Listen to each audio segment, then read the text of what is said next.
In this video, I'm going to teach you how to deploy GitHub project on Vercel. In order to do that, you first need to head over to vercel.com and click on the sign up option in order to create an account. Now, once you have created one, you can proceed to actually do or use it. If you want to create an account and also create a project at the same time, click on the start deploying option. Since I already have both, let me just log in. Now, here is my actual team. Here is my team. And here is my project right there.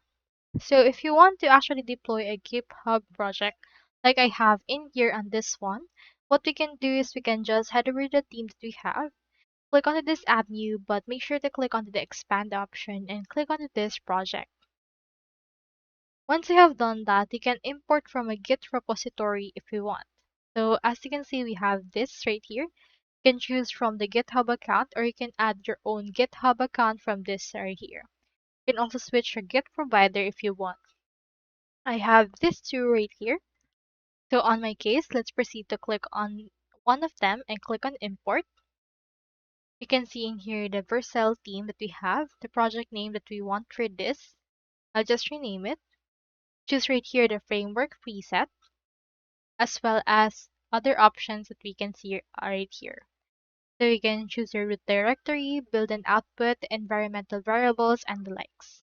So in my case, I'll just maintain it as usual. Then from in there, click on deploy. After that, this will deploy this particular GitHub project into my actual Vercel. So just wait for this to actually deploy. It may take some minutes for this to actually finish, but once it's done, you should be able to have it into your actual projects directory on Vercel.